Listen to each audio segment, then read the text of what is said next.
Hello, everyone. This is a regular meeting of the Zoning Board of Adjustment for 17th April 2024.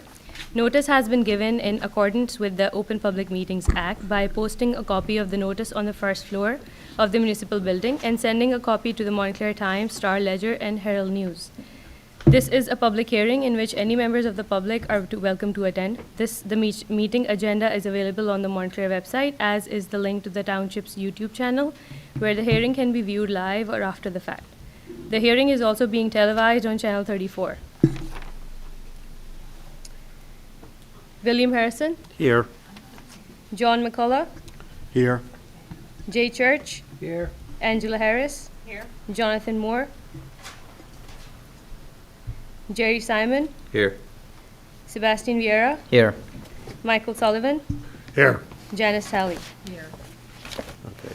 First, I want to announce the postponement of the hearing for the property at 5 Wheeler Street. The applicant's 5 Wheeler Street LLC. This application is being carried until our meeting on June 5th.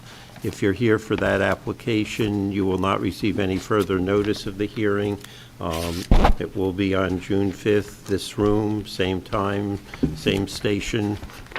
So unless you're really interested in our proceedings, you can go home and we'll see you on June 5th, assuming some of you are here for that application. And as I said, no further notice, so mark your devices, calendars, or whatever, so we'll return on June 5th. Okay, we have the minutes of the March 20th meeting. I have a number of changes. Just for simplicity, on page 3, line 12, where it says lease it to Sharon Miller, it should say lease it to Sharon Miller Academy for the Performing Arts, and then in parentheses SMAPA. And then on lines 24 and 25, just delete the end phrase, mainly the restaurant, Sharon Miller and Fitness Gym. Then on line 37, replace Sharon Miller with SMAPA. On page 4, delete Sharon Miller Academy for the Performing Arts and just leave SMAPA minus the parentheses. On page 6, line 12, replace Miller Academy with SMAPA. And page 7, line 7, Bollard is misspelled and should be with a small b. Line 12, board should be with a capital B. And line 18, sports should be with a small p, a small s. And Sorry, which line was this? What? The last one? Line 18. Anyone else with any other changes to the minutes? Just a couple of questions, Mr. Chair. I was wondering on page 6, at least on my copy, lines 12 through 14 were highlighted in red. Is there a reason for that? I sent a follow-up email that was an editing error. So that has been corrected? So, Yeah. okay. Also, on page 5,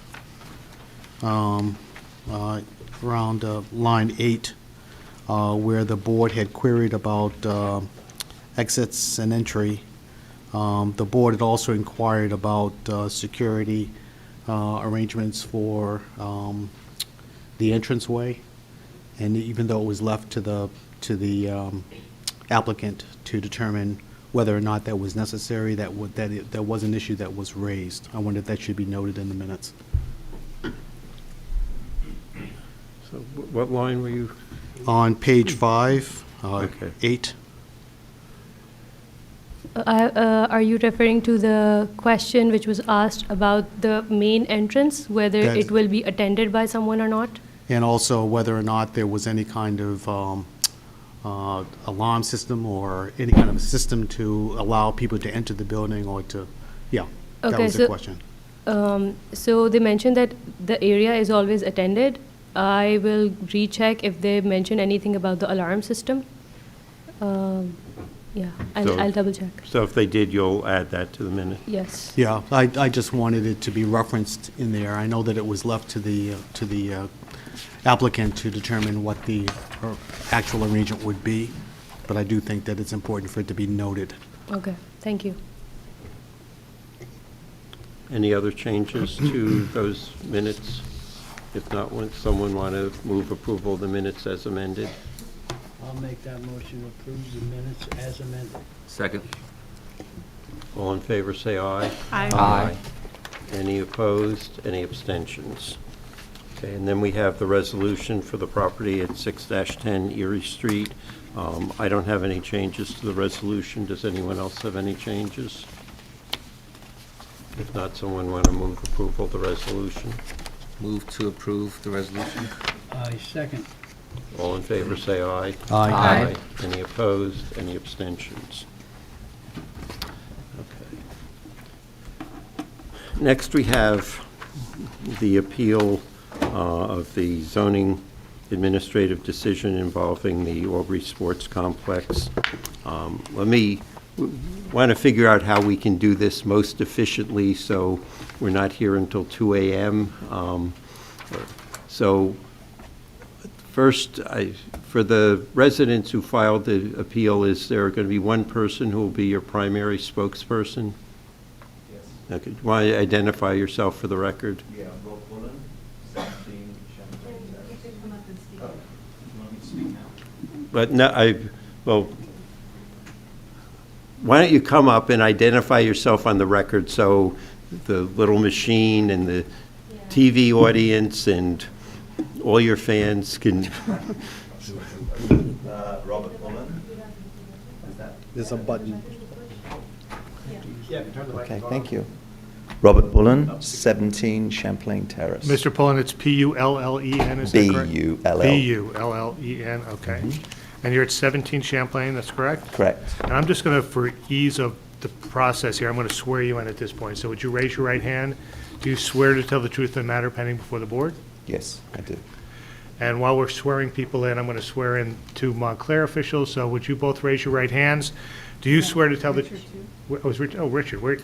Come on, why don't you join us, Richard? I'll join you at the podium to be sworn in. Yeah. Okay. Okay, with the three of you, raise your right hands. Do you swear to tell the truth in the matter pending before the board? I do. Could you state your names and positions with the township? Janice Talley, Director of Planning and Community Development. I do, and Hussein Farva, Assistant Planner at the Township of Montclair. Yes, as well. This is Richard Sharoon, zoning officer and planning technician. Thank you. Is there anyone else representing or a person or whatever who intends to participate in the proceedings? Yes, Lori Reynolds on behalf of the township and the zoning officer. Yes, Ted Del Gershio on behalf of the Board of Education, to offer commentary to be very necessary. Okay. And sir, I'm Brad Harsh from Montclair Baseball Families. We submitted a letter, not sure we're going to speak, but just letting you know.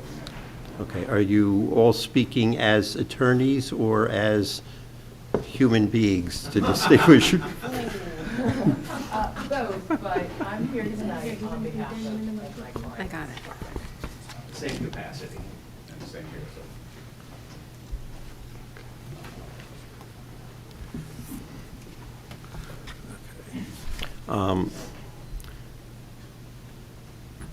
So I think that the first issue we have to decide is whether we have jurisdiction to hear the matter. You're supposed to say yes or no, or... Well, I'm going to say yes. Yeah, good. So I think the issue is whether or not the appeal is timely filed. NJSA 4055D-72 speaks to appeals filed to the Board of Adjustment, and it says that they may be taken by any interested party affected by any decision of an administrative officer of the municipality based on or made in the enforcement of the zoning ordinance or official map, and that such appeals must be taken within 20 days by filing a notice of appeal. We know that a notice of appeal was filed by a number of members of the public. That's the subject of this hearing. That was marked received on April 1, 2024 by the township. And the question is, whether or not, because this matter's been going on for quite some time, over the past several months, whether or not the appeal is timely filed. That's the first component here as to jurisdiction. The second one is there was a complaint filed in this matter, and let's see if we can get the caption, by the Montclair Township Board of Ed, and that was against the Township of Montclair and Richard Sharoon in the Superior Court of New Jersey, Law Division in Essex County, with a docket number of ESXL 8305-23, which ultimately, and that was filed back in December, which ultimately ended up with a stipulation of settlement and consent order that was filed on March 14, 2024, and signed by Mr. Del Garcio on behalf of the Board of Ed and Mr. Antonelli on behalf of the Township and Mr. Sharoon. There was participation by neighbors in that matter. Specifically, Mark Clement had filed a number of documents prior to that settlement being effectuated. He filed on behalf of the Champlain Essex Conservancy, consisting of a number of neighbors in the area. He filed a motion to intervene that was dated February 21, 2024. Certification that was dated February 20, 2024, with a proposed form of order.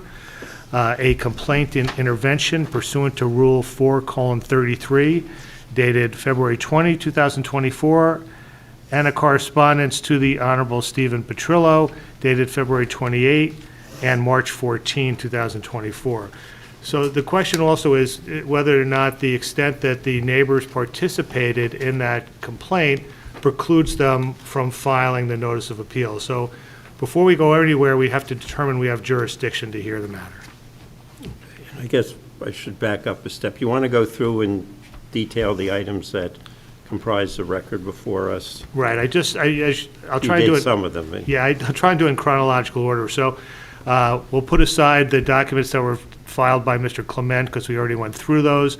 I did reference there was that complaint also that was filed by the school board and the stipulation of settlement. In addition to that, there are plans that were distributed to the board. They're titled Proposed Turf Baseball Field for the Montclair Board of Education at Aubrey Sports Complex. They were prepared by Perrette Samjian Architects and Edwards Engineering Group, and they were last revised on March 14, 2024. I did reference the appeal filed by the neighbors on April 1, 2024. There was correspondence that we received from a number of parties, specifically April 12, 2024 from Mr. Del Garcio. That was directed to Mr. Sharoon. Our planning department issued a memo specifically from Janice Talley dated April 11, 2024. There was also a correspondence dated April 16, 2024 from David Eskew, Esquire, on behalf of the Montclair baseball families. There was an email from Janice Talley distributed to board members dated April 16, 2024. And then just today, we received correspondence from Daniel Antonelli to the Montclair Board of Adjustment on behalf of, he was the attorney for the township and Mr. Sharoon. Those are the documents that I have. And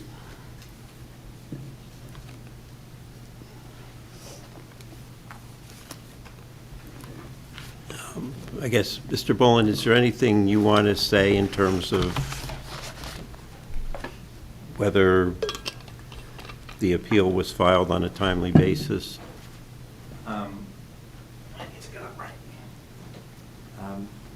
I believe you said the timing needed to be 20 days. Correct. That legal document was filed on March the 14th, and our appeal came in on April the 1st. So by my count, that's 18 days. Yeah, I mean, if the trigger is the stipulation of settlement, which is March 14th, I think we can all agree that the filing that you guys did on April 1 is within 20 days. The question is, what for the board also is whether or not that should have been filed earlier. There was, I mean, these plans have been in the news, subject to social media since at least from the paperwork I can see, back since October. The question is whether there was a trigger or not for that 20-day period. Now, to my knowledge, there was never a zoning permit issued by the township. I'm going to ask Ms. Talley if that was correct. The zoning permit was in effect when we transferred the building plans and checked off the zoning review approval and sent the plans to the building department, And when was that? March 14th. Okay, so again, if that's the trigger, the appeal is filed within 20 days. Okay, and I think, based on what we have, the plans were revised, so this was different than what had been pending before the township. And just so Ms. Talley, there was a zoning permit that was denied, I think, in December. Is that correct? It wasn't denied, it just was not, it sat in our office because we informed the Board of Education that we couldn't approve it until it went through this process. So it didn't move. Sounds like a denial. But definitely not Richard, approved. That's accurate. That was also in, Mr. Sharon, you're going to have to come. up here. Yeah, why don't just, I'll stand here for just real quick. That zoning denial of the permit, construction permit, was actually in November. I think it's in your memo, actually. It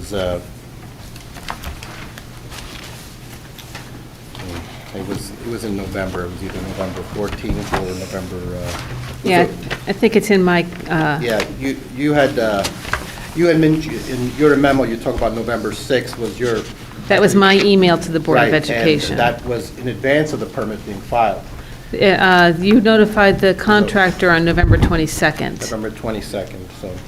that the that was permit can't be. formal denial of the zoning permit. Okay, and my understanding, Richard, stay. Okay.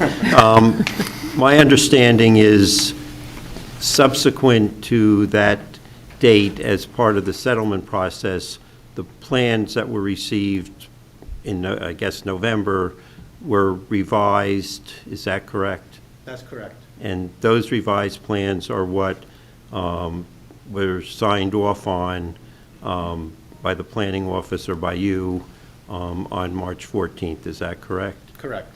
Okay, so, I think, and other board members should feel free to inject that, given that the plans had been revised, that the first actual sign-off by the zone office occurred on March 14th, that the appeal was filed within 20 days of the approval of the revised plans, and that hence we have jurisdiction. Any comment from any of the board members? Okay, you.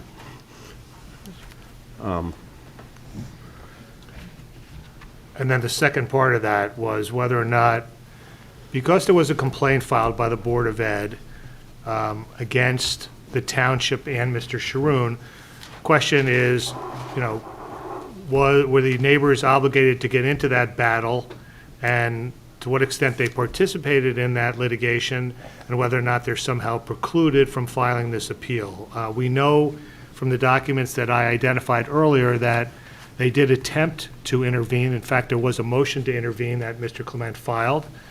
For some reason, and I know he did participate, according to the document submitted, in the return date for the order to show cause on March 1. However, the stipulation of settlement indicates that his motion was withdrawn, although he subsequently disputes that in his subsequent letter. But I guess the intervention was never granted, and the stipulation of settlement was made without the direct participation of the neighbors. I think those are all factual. Okay. And I guess my view of this is, the appeal under this municipal land use law has to be from an action, what's called in the statute the administrative officer. There was no action by the administrative officer, no matter how you define that person to be, or that position to be, that was adverse to the neighbor's interests prior to the March 14th sign-off based on the settlement, that there were, the township did not approve a zoning permit prior to that. Township issued a stop work order, which is what led to the appeal the lawsuit by the Board of Education. And, those actions were favorable to the interests of the neighbors, so there would be no reason for them to request a hearing, appeal those decisions and to us because those were favorable. The first action that was taken by the township that was adverse was signing off on the revised plans on March 14th. So without going into the strategy of Mr. Clement and why the judge approved the settlement before he ruled on their motion to intervene is the whole different issue, but I think the issue before us, I agree that if there had been another action by the township adverse to the neighbors' interests, as they've expressed in the current appeal, and they didn't do anything, but there wasn't any. The township was basically taking positions that were consistent with what they wanted to have happen, namely have the application heard by the board and their opportunity to present whatever evidence they would present. So any discussion among board members? Okay. And Mr. Church, you're going to recuse yourself, so you should step aside, okay?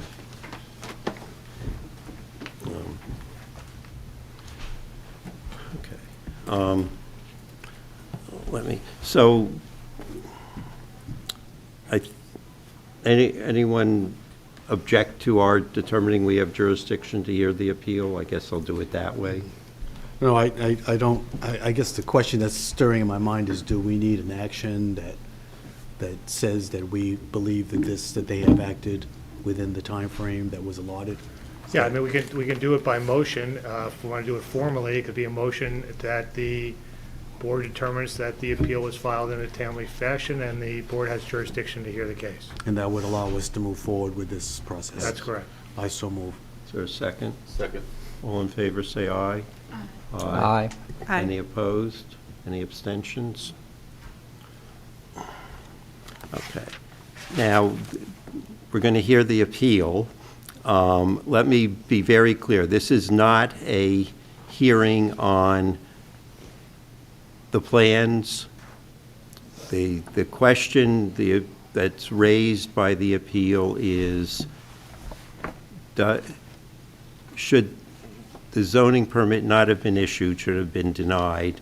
The approval of that was granted on March 14th, was that erroneously issued because the plans do not meet all the conditions of the conditional use that school facilities are in the R1 zone, and so it's purely whether they do or do not meet all those conditions. If they do meet all those conditions, then the proper course would be to deny the appeal and say the sign-off on the plans was appropriate, and if they do not meet all the conditions, then the plan should not have been signed off and they should have been required to go to the board and to uphold the appeal. So, Mr. Bolin, you're up first.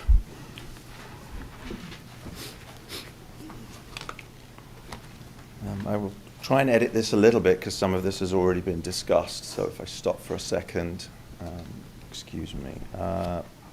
My name is Rob Bullen. I live at 17 Champlain Terrace. I'm here tonight speaking on behalf of 14 neighbours who live along Champlain Terrace, Essex Avenue, about the Woodman Field project. We thank you for being here to consider our appeal and lend your expertise to this matter.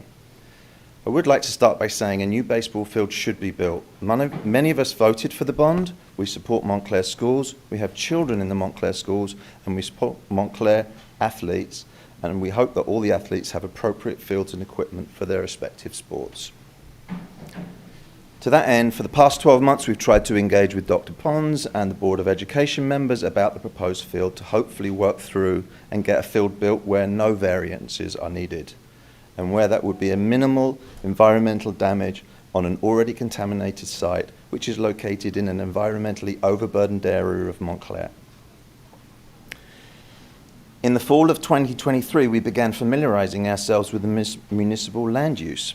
We pointed out how the appropriate processes haven't been followed by the Board of Ed with regarding to this non-educational facility, which, as the settlement clearly states, is indeed subject to zoning code and process.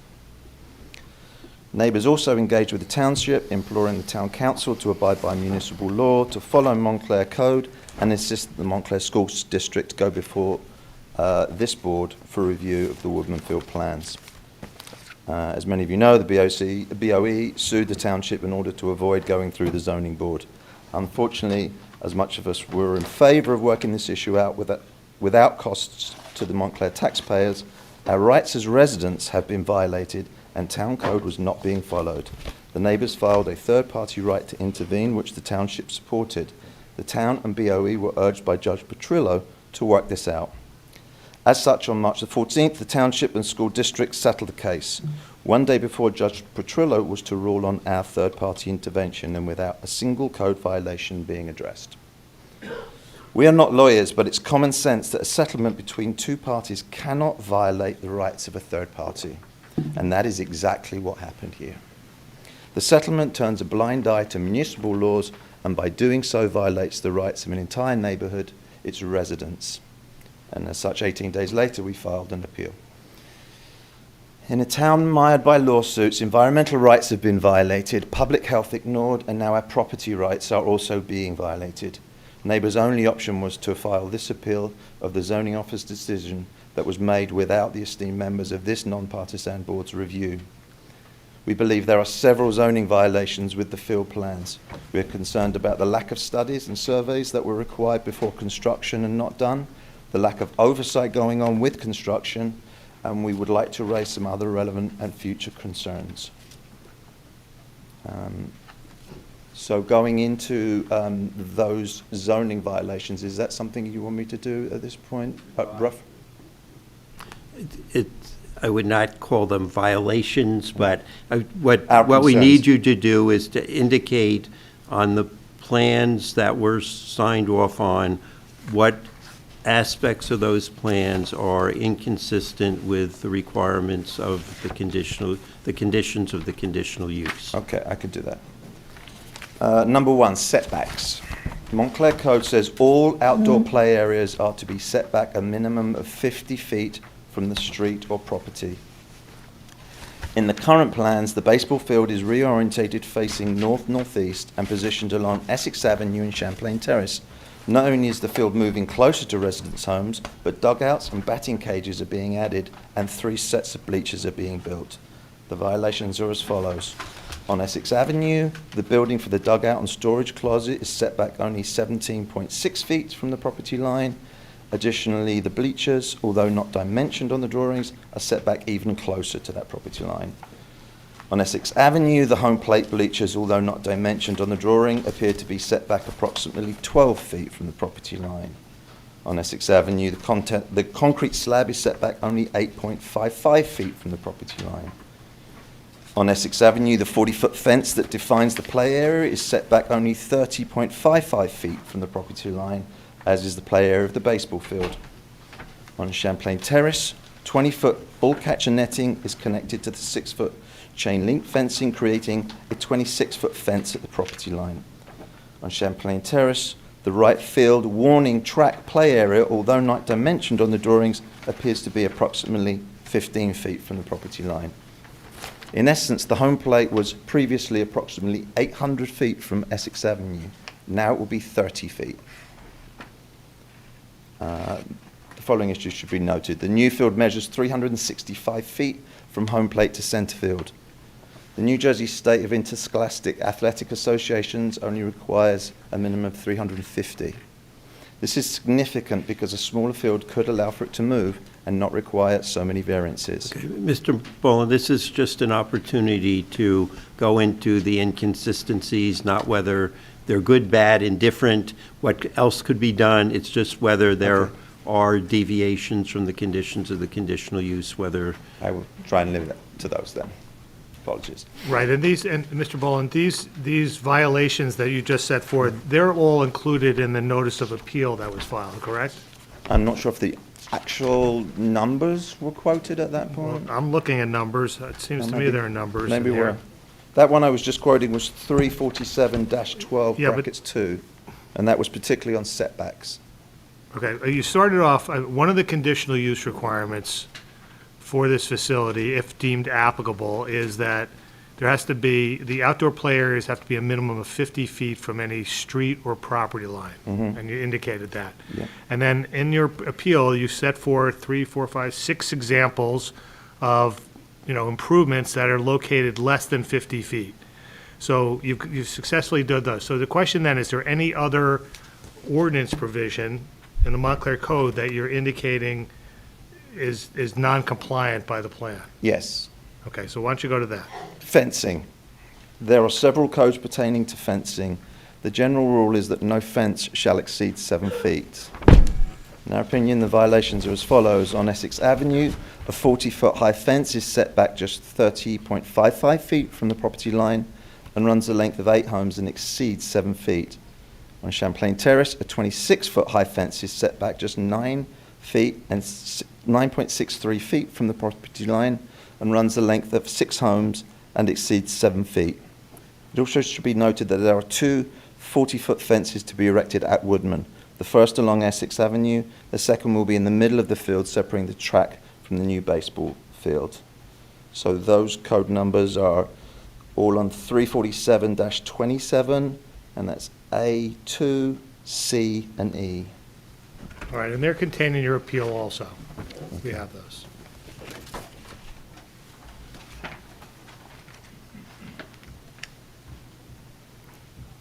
There are some other points we'd like. Go on, but again, this is not a opportunity to say what could have been done, just indicate where there are Okay. deviations from the ordinance requirements that would require a variance. Noise, traffic, and parking studies. Montclair Code requires traffic and parking studies, none of which have been conducted. Noise. With the field, bleachers, batting cages, and dugouts located so close to the Essex Avenue property line and homes, noise will dramatically increase along Essex Avenue. Property owners have the right of quiet enjoyment of their property, and the new field complex threatens that. Okay, again, let's stay away from the impacts. Let's just go with non-compliance of the ordinance. Okay. Traffic and parking are always challenging during the school year along Essex and Champlain. Essex Avenue is a primary parking street for spring sports, with the main entrance of the baseball field now also moving to Essex Avenue. We believe that there should be a traffic and parking review of this. I'll delete the comments that we had about that. Okay, so you cite parking Parking Parking studies, study requirements which are set forth in your plan, okay. yes, that's In your appeal, rather. 347-12A, number 13. And then you also indicate that site plan approval is required in the next section, correct? I actually don't have that document in front of me, but Okay. Well, you do. okay. Okay. All right, anything else? Yes, on impervious surfaces and stormwater runoff. Okay, I don't think there's any impervious surface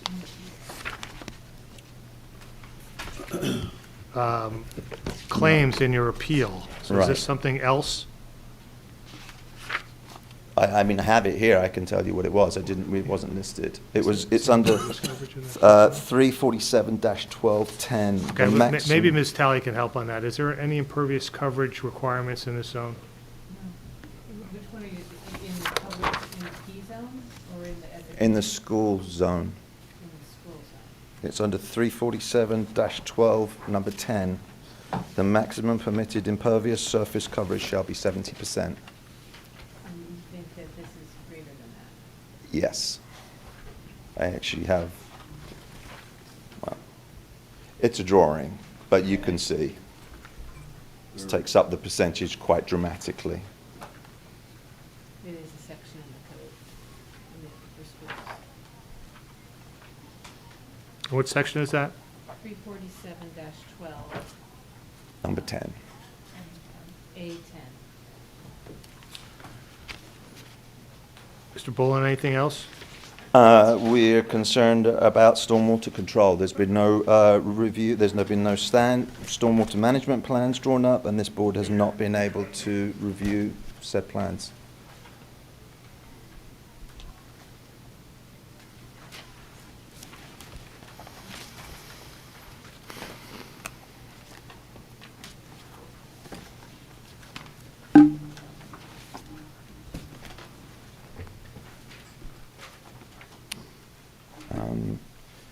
There are other comments we'd like to make, but listening to the chairman, I'm not sure that that's appropriate at this point. I want to know what you're saying, why you're saying the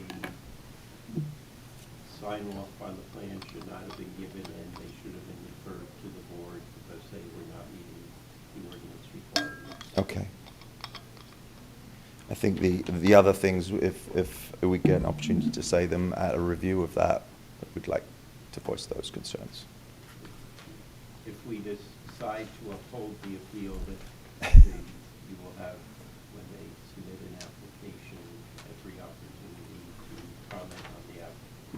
every opportunity to comment on the application. Okay.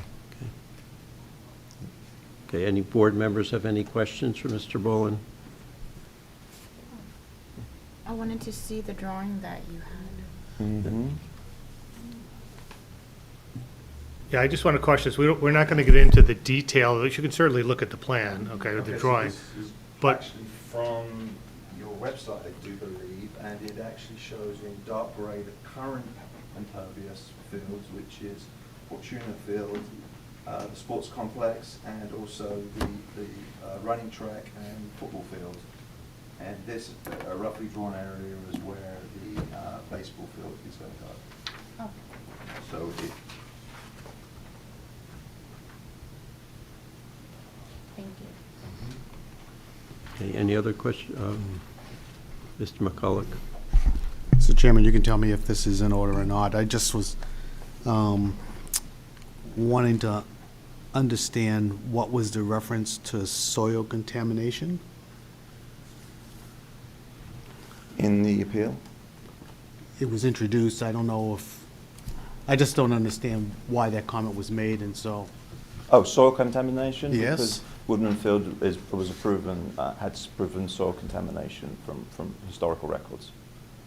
Okay, but there's no ordinance requirement that you're saying they're deviating from related to that, is there? Not if they leave I believe it's to do with whether they leave all that soil on site or not, is my very broad understanding. Okay, which is why they're working very hard to leave that soil on site, because they don't want to have to test it. I'm focusing on where they're not consistent with the ordinance, not on other issues. Mm-hmm. Okay, any other questions from members of the board? Okay. Are any of the attorneys wishing to speak? Yes, just very briefly, thank you. if you could just come up to the microphone, just identify yourself, please. So Lori Reynolds, I'm with the law firm of Antonelli Cantor Rivera. We represent the township and the zoning officer. I do want to state just a few few things. There were items that were referenced. I'll call him the appellant, on behalf of the appellant, that I don't believe are included in the actual appeal, not in the notice of appeal and not necessarily in what was provided to the parties. One, with respect to the impervious fields pavement, 347-12A10. it's not referenced within that appeal, and certainly nothing with soil contamination is referenced in the appeal. So to the extent that the board is being asked at present to consider subject matters that are outside the notice of appeal, which only relate to the setbacks, the traffic and parking studies, as well as the fencing. I believe those were the three specific subject matters that are delineated in the appeal. Would you restate those three again? Certainly, and I'm reading directly off of the appeal document. One are the setbacks, and that is referenced to section 347-12. It says .2, that's incorrect. It's 347-12.8. Then the parking, which is requesting a parking study be submitted. That's section 2 of the appeal, and it references specifically section 347-12.A.13 and 347-12.B. Then the third subject matter relates to the fences, and the three sections of the code that are referenced in the appeal are 347-27.A.2, 347-27.C, and 347-27.E. So I just ask that we please stick with what has been referenced in the notice of appeal, as that is what really are the only issues that are before the board. I do believe that Ms. Talley would be able to respond directly with respect to each of those three subject matters. I'm happy to address specific questions. I don't know if the board perhaps would rather address specific questions. I'm not sure of how your process works. We don't have many of these appeals, so there isn't a fixed process. I mean, I guess, if you, it probably best if you ask Ms. Talley questions and. Okay. So sticking again with those subject matters that have been raised directly on this appeal, and I just direct your attention then to the very first subject matter, which are the setbacks. I'll back up with one proviso before we get into the specifics of the appeal. The proposed work to be done to Woodman Field is work that is not expanding the actual athletic facilities. It is, so therefore, the fields as they currently exist are being improved. No new fields are being added, and those fields and that entire facility had gone through site approval, received permits years ago, but they need to be upgraded. So I want to put that in everyone's mind at this juncture, because a lot of the issues that are being raised have somewhat been dealt with previously, and are, with respect to any improvements to the field, have been dealt with to the satisfaction of the zoning officer, of the planning officer, and ultimately to the town, which is reflected in the settlement, which was intended to the best of its ability, to appease everyone whose interests are involved. But unfortunately, as we're coming to realize, not everyone's interest can be appeased. It's probably not possible, but to the best of everyone's ability, they have made every effort to do so, which is really what the Superior Court judge was trying to impress upon the parties in getting them into a room and trying to resolve this matter, so that this current facility that allows for the athletics and the athletics of interests of the students in this town could proceed and move forward. So I ask Ms. Talley to please explain, with respect to the setbacks, there were significant changes that the BOE had to agree to, did agree to, and in fact made to their plans with respect to the setbacks. Is that correct? The significant change was on Essex Street. Originally, the fence with the retractable netting was on the property line. We did meet, and they realized through a discussion that the fence would be better located if it was located adjacent to the baseball field, which was 30.5 feet from the property line. So I think that was a major change. It was a significant improvement. It also provided the ability to put extensive landscaping along the Essex Street side. So I think part of the rationale was there is currently a baseball field there. This is a expanded and relocated baseball field, but the baseball field itself is not a new use. It's an existing use. It's just a reconfigured and improved use of that property. So that was the approach, to try and mitigate the concerns that we had heard from the residents as directed by the judge. And with respect to the buffer, the concerned citizens or residents who have filed this appeal, their residences are across the street from the field, is that correct?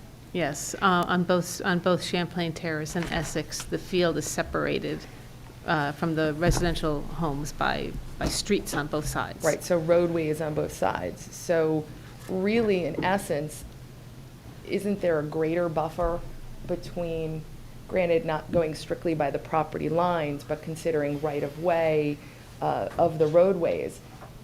Isn't the buffer, in essence, of a greater span than just what's reflected in the appeal? I think, yes, we recognize that those streets, because the field is bordered by streets on both sides, it provides an additional buffer between the field itself and the adjoining, or the nearby residences. And then you also mentioned extensive landscaping, too. Can you just discuss that a little bit? Because that creates a buffer as well, correct? It creates some buffer, but the biggest addition is it provides a visual screen from all the activity on the field and the residential and the adjacent residential homes. Okay, and so so all of these factors and everything that's been agreed to by the board as set forth in settlement agreement, and those changes have been made, correct? Yes. And that was the rationale for agreeing to those, or that substantial change, correct? Yes. As reflected in the settlement agreement. Let's discuss the parking. So the appeal addresses or requests, I'll rephrase that and use, Chairman, your language. The appeal sets forth that there's a deviation from the standard and from the ordinance to the extent that a parking study was not done. But was a parking study done at the original time that Woodman Field was built? I wouldn't know, because that was a long time before I was here. But again, the way we've handled similar applications in the past where we're putting these types of improvements around fields, the field exists. Right. The parking study, that provision in the code allows the boards to request a parking study to address expansion, new uses or expanded uses. If it's an improvement such as this to an existing use, in my experience, that has never generated a request or a requirement for a parking study in Montclair. Okay, because you said it's sort of at the discretion. It's at the discretion of the board, and the use already existed. Right, so it's not, density is not going to change with parking, it's the same use, it's just an improvement on a currently existing field. That's correct. Okay, and that was the rationale for not requiring utilizing the discretion of your office to require a parking study. That's correct. And that would be the same with a noise study or a traffic study? Like I said, we've never required a noise study. We don't have a noise standard in Montclair. And then, excuse me, the township has a noise ordinance. We do not. Under state law, if you do not, then the state limits apply. Then it would be the state law. We don't Right, have but- a local but noise it- ordinance. But that is something the township can enforce, the state limits. And in fact, this township has enforced the state limits, isn't that correct? We've asked applicants when they come in with applications to test and make sure that they meet the 55 or 60 decibel at the property line. Thank you. Thank you for that clarification. Let's address the fence issue. And could you please inform the board, if my understanding is correct, we're not talking about an actual fence as we might all think of a fence that is one that is of a permanent nature, of a permanent structure. Is that correct? I think I can probably best answer this. The zone that this property is located in is the P public zone. That zone, which is allows public schools in section 347-98 of our code, establishes the standards and requirements for schools. It simply states that standards and requirements for public schools of elementary and high school grade shall be the same as specified for private schools in section 347-12. It does not cite the fence ordinance. It cites the provisions that we had discussed earlier for schools as a conditional use. So there is no requirement or standard or height for fences. If you look in our fence ordinance, it's established by zone district. We don't have anything in there for the P public zone district. So the references to 347-27 as set forth in the appeal, That doesn't apply to this zone. Are not applicable Right. in this instance because of the zone. Right. And then just for further clarification, can you just describe the fence, or as it, and I'm putting this in quotations, but what has been implemented by the Board of Education is, would you describe it as an actual fence or netting? Well, the way it was described to me is it's a fence with taller posts, and they have retractable netting that goes up and down those posts, and it retracts as needed during their sporting events. Right, and the sporting events are only during the day, correct? There's no lights for There's no night lights. events. So during the day, and when there are no sporting events ongoing, then am I correct that the fence netting is retracted and is not statically in place 24/7? That's correct. That's why it's a retractable fence. Right, hence the word retractable. But again, we stress the fact that the sections to the ordinance that are referenced in this appeal are not applicable in this instance to the use of the fence as implemented by the Board of Education.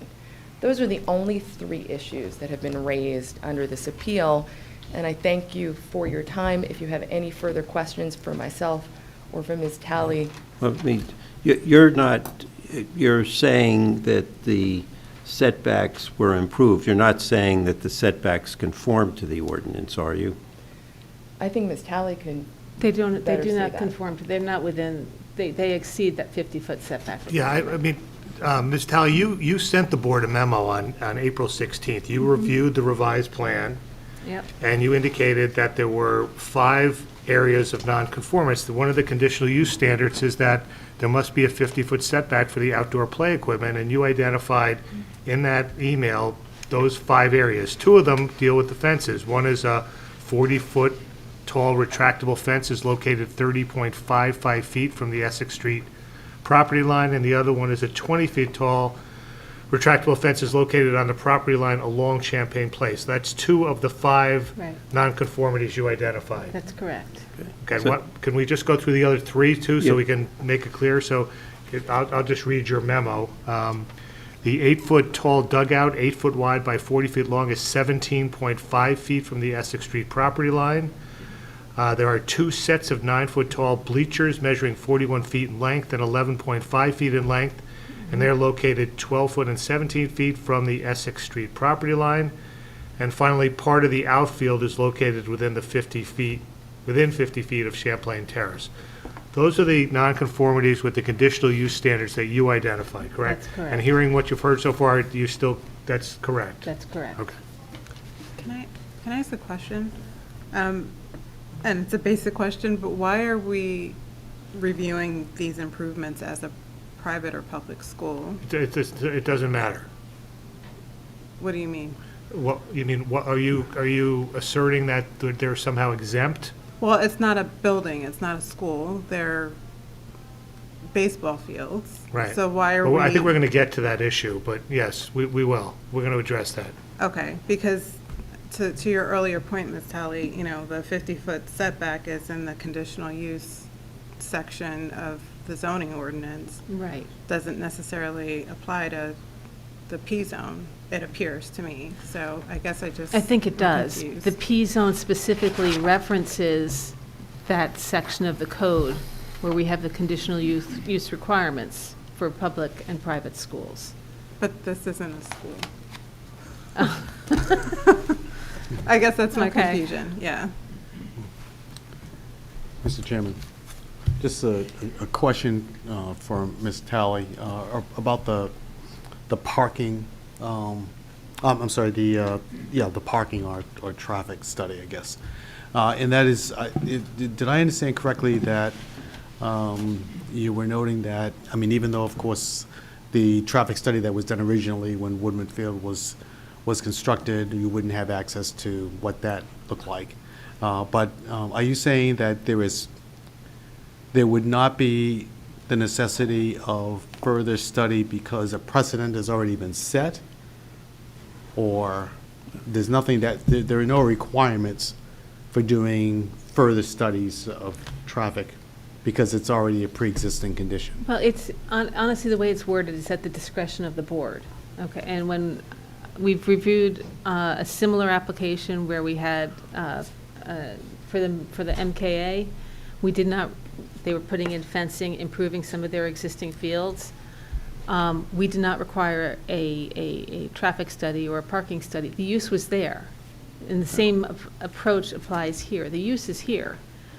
They may be reconfiguring the baseball field, but the basic use doesn't change. And usually it's an intensification in a large, an intensification of the use, not going from baseball field to baseball field, but maybe, you know, to an indoor tennis facility that has more people. It's a change in use that usually triggers a parking study. So let me, I mean, we've dealt with this issue a number of times. You know, as Ms. Talley indicated, we had the MKA realignment of their baseball and softball fields, although some of the neighbors expressed concerns about added traffic, and because they had done some improvements that affected parking on the facility, we determined it was not necessary. When the Montclair Co-op School came in before any of your times, they were proposing school use of a building on the east side of Forest Street, and we told them that if they wanted to do that because of that intersection being tricky and have kids crossing, we did want a traffic study. They opted not to use that building for school purposes. When we had the recent MK application at the high school, we had discussed if they wanted to go ahead with that driveway behind the school, having a traffic study, because that was going to alter the traffic pattern in the area. They opted, I think not because of the traffic study, but they realized the costs that were going to be involved in cutting that road through the side of the mountain to not proceed. So we didn't require it because they were not adding pupils, not adding teachers with that addition. So I think, but again, I think the point is, it is at the discretion of the board, and, you know, which not, you know, it's not the planning office that says, oh, you don't need it. It's ultimately up to us as to whether to require it. May I say why we raised the issue? Because the entry is not going to be on Champlain Terrace anymore. It's going, all those baseball players are going to go into 5 Essex Avenue. They're going to completely park. Okay, the substance of this is, you know, and I think I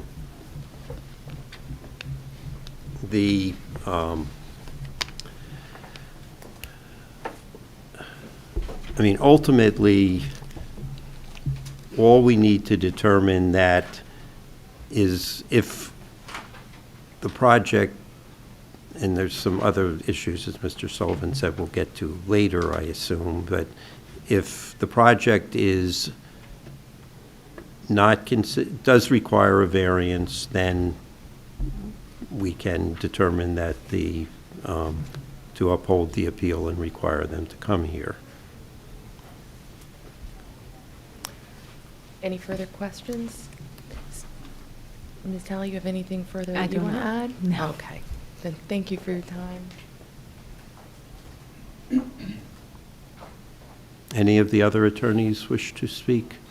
Mr. Chairman, I'd like to refer to the Montclair baseball families. And could you give us your appearance again, please? It's Brad Harsh, and I submitted the letter along with David Eskew, if you remember. Are you dated with April Mr. Eskew's 16. firm, or? No, we're working together. I'm an independent attorney. Okay, just spell your last name, please. It's Harsch. Okay, and you're referring, the letter that you're referring to was one of the items I referenced, which was submitted on the 16th, if I remember correctly. the revised Correct. copy. And there were exhibits also submitted on April 12th. The April 16 letter was a corrected version of the April 12 letter that we had Yes, submitted. well, the board's in possession of that, yes. May I proceed? Yes. So as you know, I submitted a letter along with David Eskew on behalf of Montclair baseball families.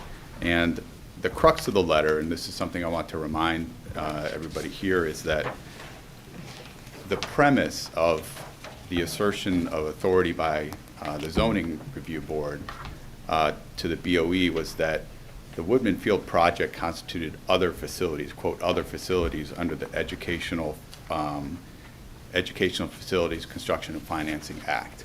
So on November 6th of 2023, Ms. Talley forwarded a legal opinion by Mr. Sullivan to the BOE asserting that the Woodman Field project was, quote, other facilities under this act. I'm not going to say the whole name of the act. Again, I'll just call it the act.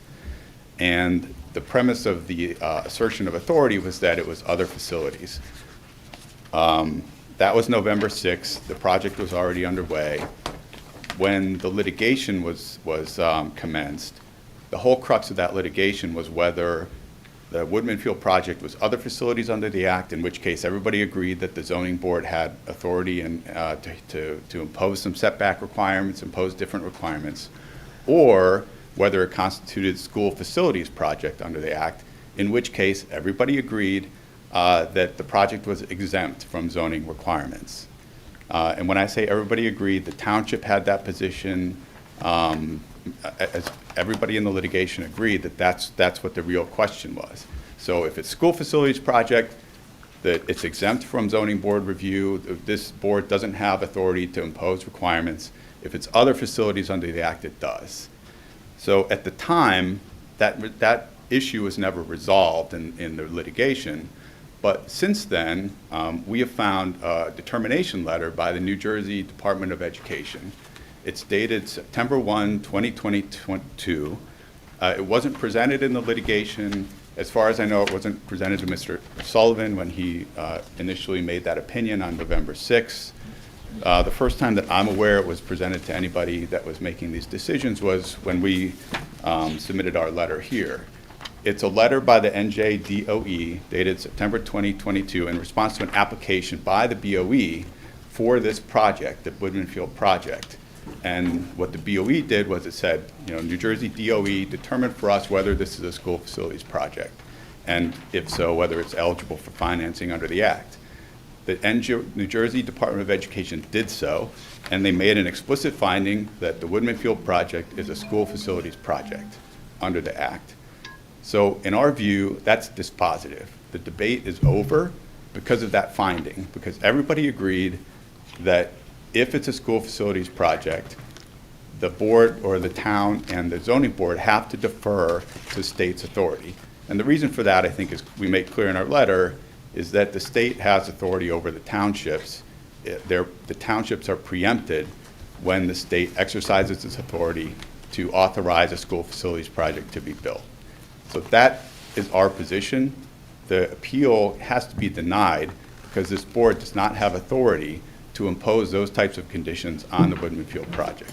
I also want to point out, the residents, although their motion to intervene was never actually granted in the litigation, they were very much adequately represented. The whole premise of the litigation was to try to get concessions that would benefit the residents in building the Woodman Field project. And indeed, they did get concessions as a result of the litigation.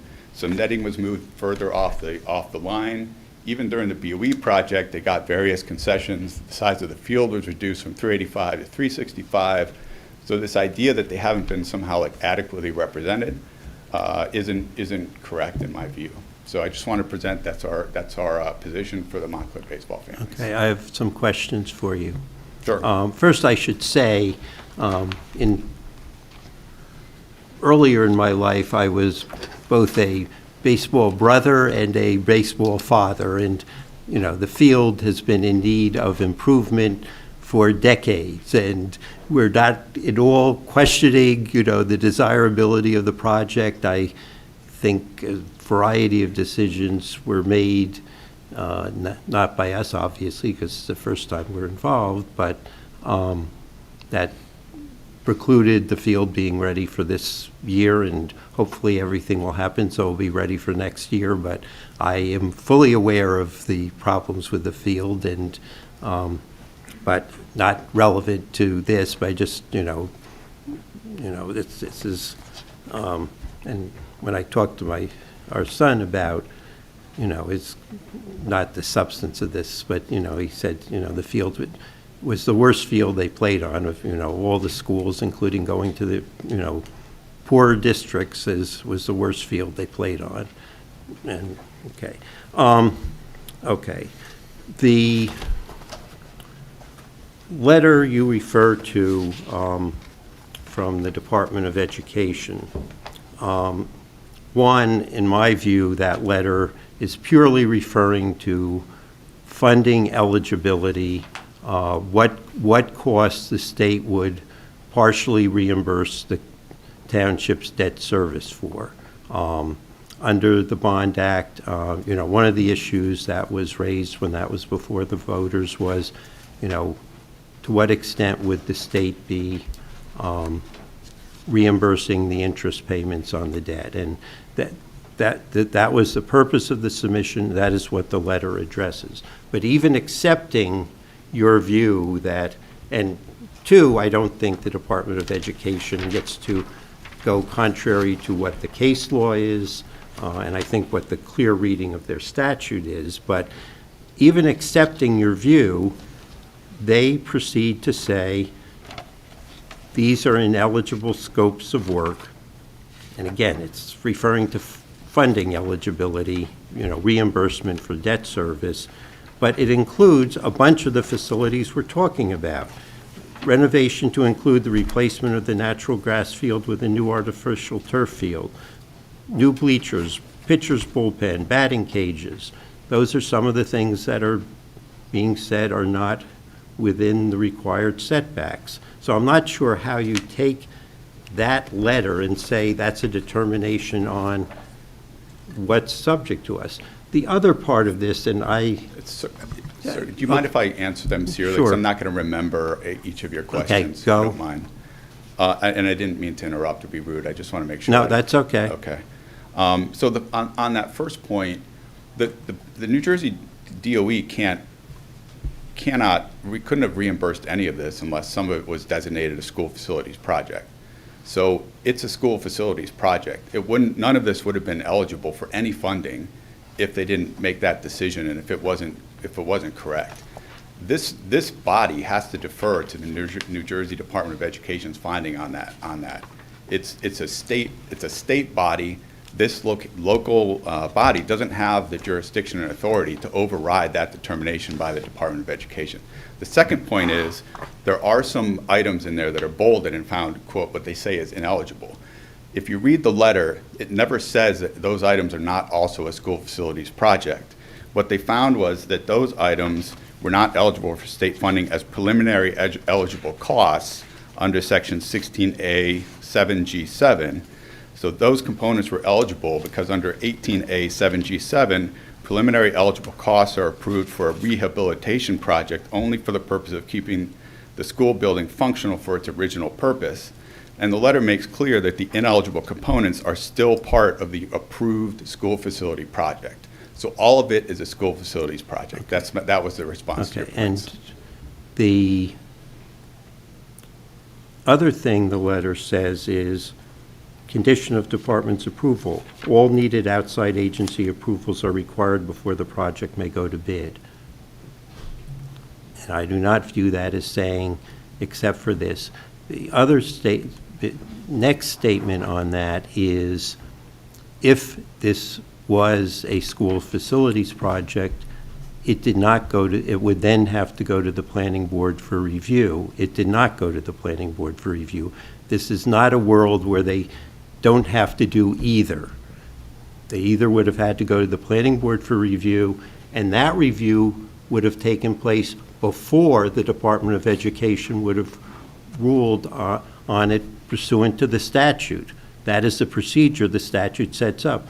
The planning board makes for school facilities, makes recommendations. The Department of Education doesn't have to adhere to those, but that is a required process both by the Municipal Land Use Law and the Educational Facilities Act, and that wasn't followed. This is not a world where they don't have to do either. May I address that? We're not here discussing whether the project needs to be reviewed by the planning board. You're the zoning board. It's different, correct? So originally, when Ms. Talley emailed the BOE on October 27, she asserted it needed to go through planning board review. If you recall, so this is in our letter. Then, a couple days later, the residents approached the planning board and were told by the board president, there's no way we can make the Board of Education appear before us. Then, only on November 6th was it asserted that actually this project needs to go through zoning board review. So this appeal has nothing to do with whether planning board review is required. This is about whether zoning board review is required. And in fact, Ms. Talley only took the position that zoning board review was required after it became clear that planning board review could not be required.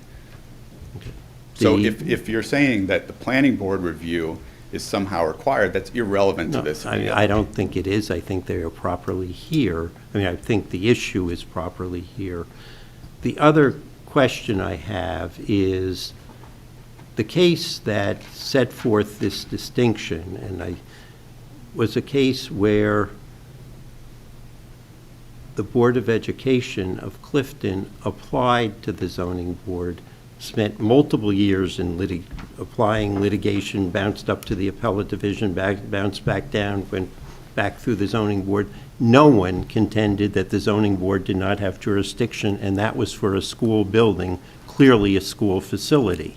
So how do we ignore that case where for years was litigated and no one said, oh, zoning board doesn't have jurisdiction over a non-permitted use? So first of all, your own attorney has taken the position that this is the only reason that the zoning board has jurisdiction over this is because it's other facilities, and that's clearly not the case. So regardless of what that Clifton case said, your own attorney has already taken the position that if this is school facilities project, you don't have jurisdiction. He was incorrect, unfortunately, that this is other facilities, but it's now clear that it's not the case. I think under the language in the Clifton case, it clearly is other facilities. So I would take exception to the idea that this board can make a determination that Woodman Field is other facilities when you have the New Jersey Department of Education already making a contrary finding. And I do not believe that determination had anything at all to do with the distinction made in the appellate division decision. It is ruling on a totally different issue as to what was eligible for funding, whether it was an appropriate project, which related to whether they could use, there are two issues before them. Could they use the bond money? Yes, they could for all of these things. And two, which of these would the state contribute to the debt service, which they said roughly half of the monies would be and half the monies would not be. They can't use bond funding unless it's a school facilities project. That's what the DOE found. Thank you. Okay, we'll go back to the public after we hear from all the attorneys. Just one point. Mr. Del Garcia, just give us your appearance. Yes, Thank sorry, you. Ted Del Gershio, McManaman, Scotland and Bauman on behalf of the Board of Education.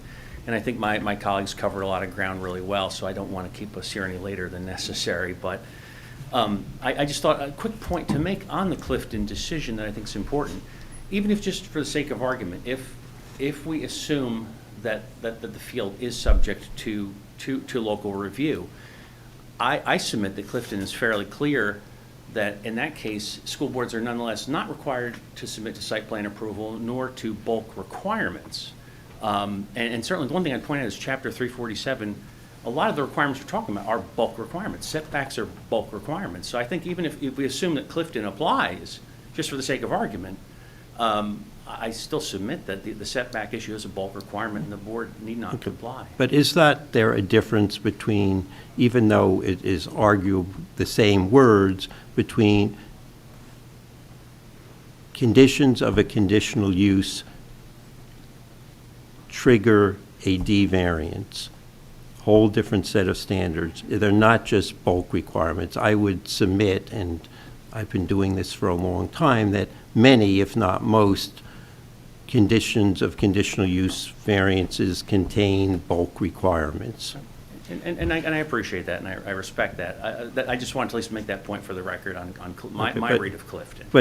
But it's, if different matter for something that is a condition of a conditional use versus a simple setback. And I don't want to go into the intricacies of the Clifton decision. No, that's fine, yeah. But I think, I think, the question here is conditions of a conditional use is, the primary issue. Thank you. Mr. Bolin? So just on this matter, I have two things to say.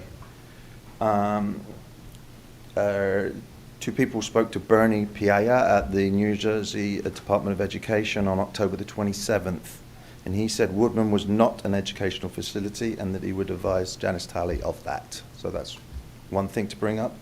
The other thing, and I don't know if this is in the record, is when the BOE was trying to get, or there was injunctive relief, the piece that was filed that Judge Petrillo did speak on an issue. Again, if you read all of those documents, it comes to essentially the conclusion that this is a non-educational facility, and that all of those arguments are in those documents, filed by all the lawyers. Okay, come up.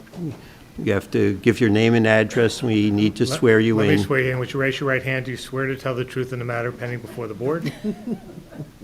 Yes, I do. State your name and address. Anna Grossman, 63 Essex Avenue. And I'm sorry, because I was bilingual as a child. I could never get left and right straight. I just wanted to say, and I'm glad I'm under oath, that that was me who spoke to Mr. Bernard Piaia at the New Jersey Department of Education, who's the person who signed the preliminary estimate eligible costs, and who explained to me, because I was distraught that this wasn't going through the proper process, that indeed it should be going through the proper process, and that it was a non-educational facility, and as such, it was subject to all requirements of everything that our town requires of normal properties. And that was an aha moment for us, because we realized things were not following the proper process. So when the person who signed the document that delivers all this money, $8 million for this field, says this is a non-educational facility and it is required to go through the proper processes of zoning and planning, well, that's why we came to the planning board. Thank you. Board of Adjustment, hopefully. Yes.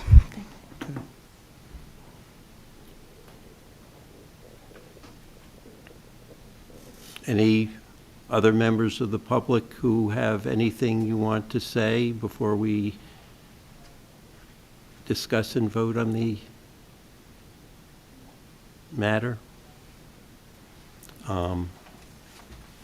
Ms. Harris, you had a question about schools and, oh, yes, you want to come, oh. Can I say anything?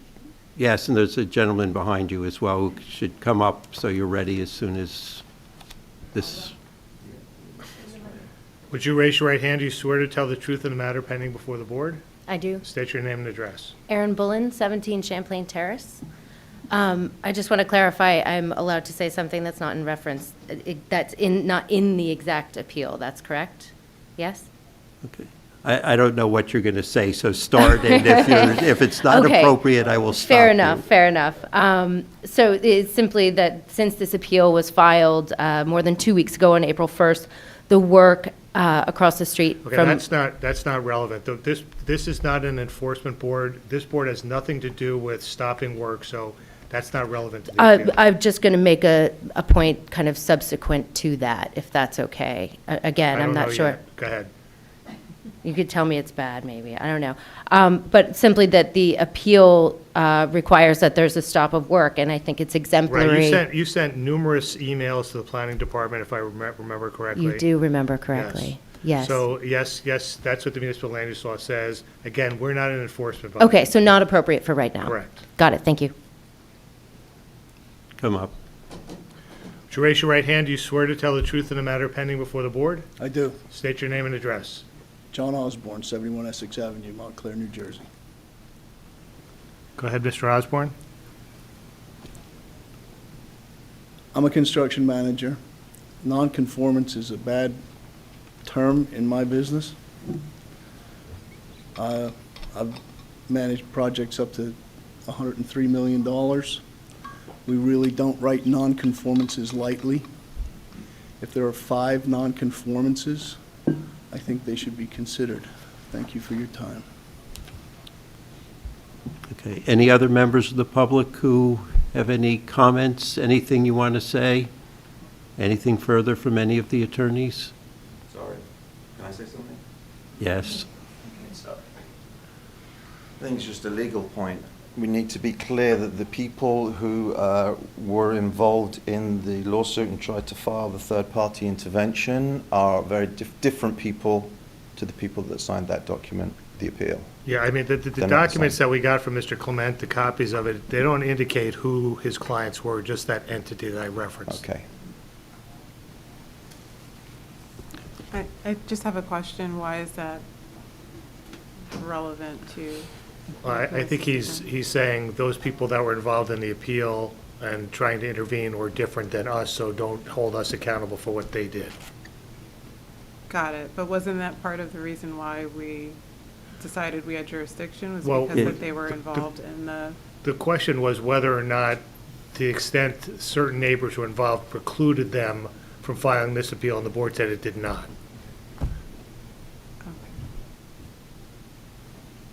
Okay. Last chance, anyone, attorneys, people, I'm an attorney, so I do consider myself a people, as I do the attorneys who appeared. Can I just ask, make one more comment?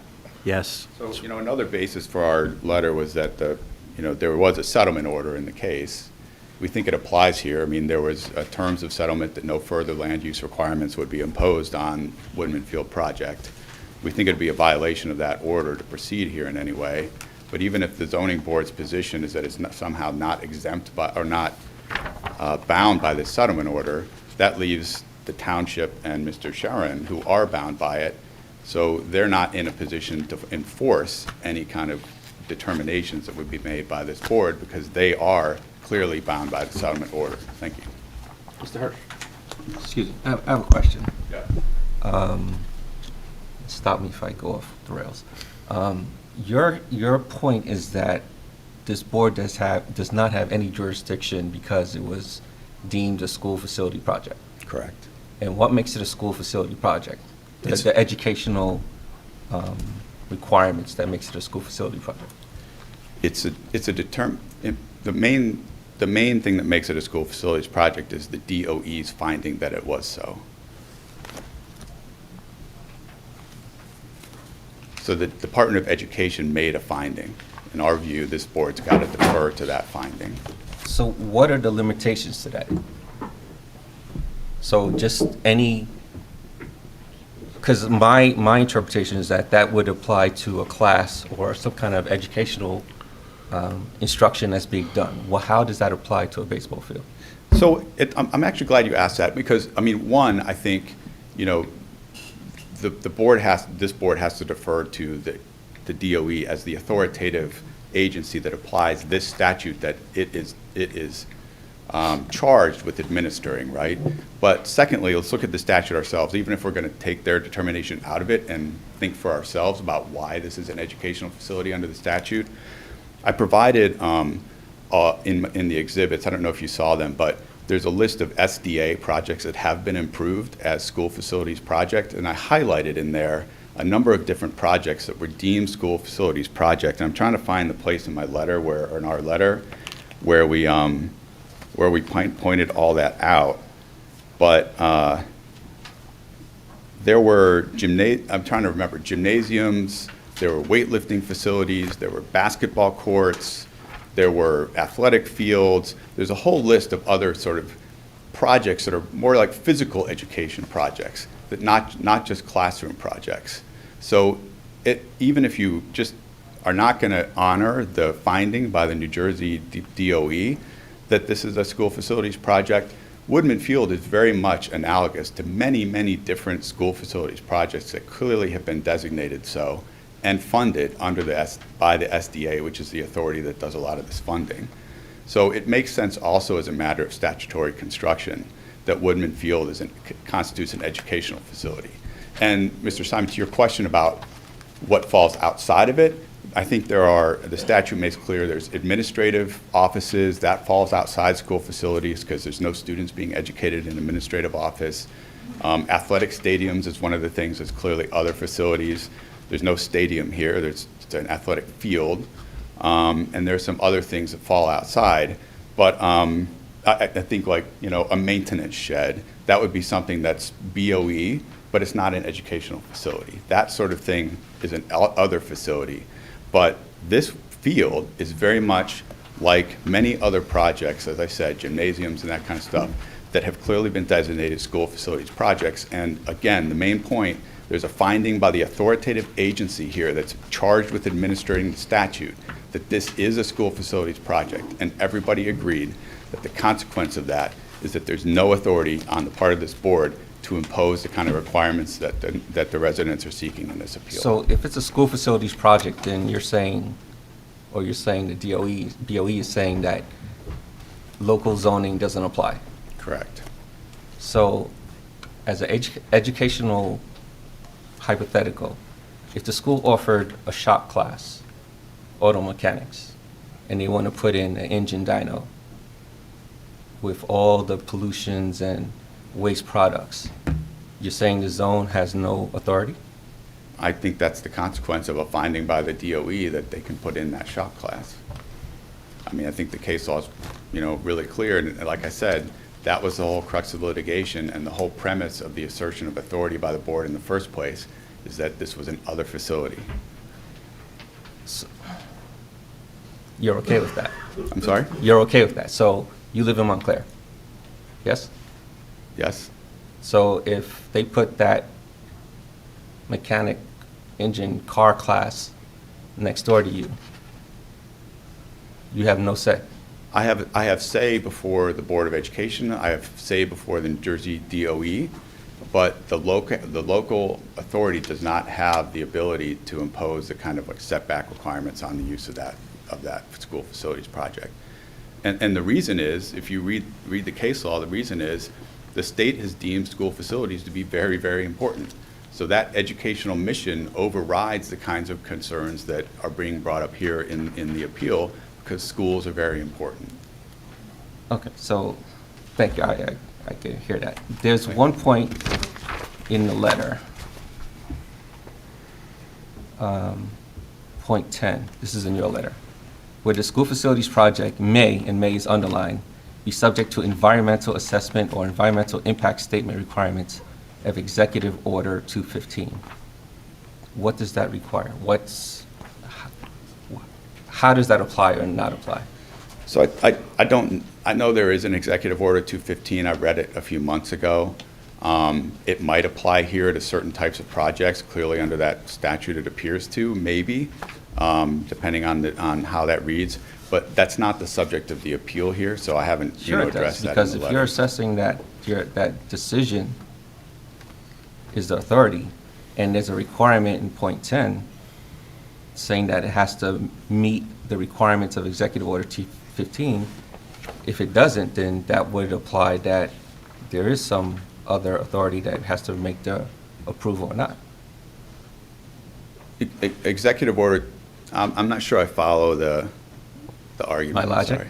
Yeah. So the BOE's decision would require that all the conditions are met, 1 through 12, it looks like. So if 10 is not met, because it says may be subject, then how does that, it doesn't seem to be as clear-cut as you make it, as you state, because we don't know whether it applies or not.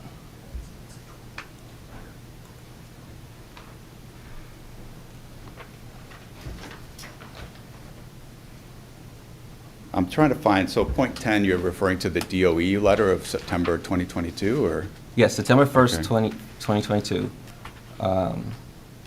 It's under I see. Department Determinations, point 10. Yeah, so I see it. School facilities project may be subject to environmental assessment or environmental impact requirements of. Right.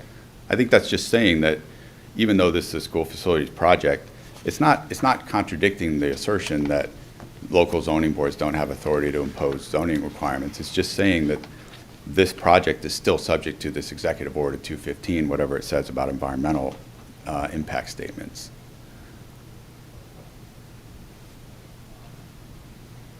Okay. All right. And Thank you. There is, if you don't mind, I'll just point one out. Sure. Because Ted brought this to my attention, but when this was initially presented to the planning board in June 2022, there was a statement in that application that says Woodman Field facilities are being used by the high school as part of the school physical education curriculum. And we think that's a reference to this exemption for school facilities project. In our view, and we'd want to explore this in litigation, our view is it's quite likely that the reason that there was no zoning requirements imposed at the time was because whoever reviewed this recognized that the board was claiming an exemption for educational facilities. I think that is a pretty good explanation for why. there was no Actually, further that makes me explanation. question. So when the plan was submitted, Mhm. did it have these,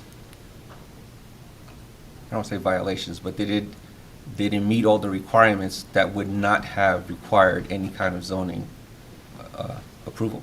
So I think when the June 2022 plan was submitted, it didn't have the details showing the netting and the batting cages and all this kind of stuff. But that I think is irrelevant because they were claiming. I disagree, because if anybody comes before this board with a plan, and then the final plan requires variances, they have to get approval. But in June 2022, the BOE had a bullet saying, they're saying that this is part of the physical education But curriculum. again, And there I was think- no final plan, so how can you determine that it's okay if the final plan was in violation? So no final plan needed to be submitted because the whole thing's exempt from review by the zoning board. I think that's the point of this statement. I can't accept that, because you're saying that I could tell you I'm going to do something, and then what I actually produce is wildly in violation of things, and you're saying there's nothing I can do about it? I reject that. Well, I'm saying that there's no, the zoning board has no input on this because it's a school facilities project, and BOE made that clear even in its June 2022 submission. And you're asking us to ignore the clear language in the appellate division decision, which says the opposite of what you're saying. I'm not asking you to ignore the clear language. I'm asking you to honor the finding of the DOE. On a that letter even- that was unrelated to what we're talking about now, period. This is absolutely related. The DOE found that this is a school facilities project, and the planning board's own attorneys, the premise of the assertion of the authority of this board was premised on the idea that this is not a school facilities project. So it's absolutely relevant and determinative. The language in our attorney's letter is consistent with the language in the appellate division decision. Are you referring to Clifton?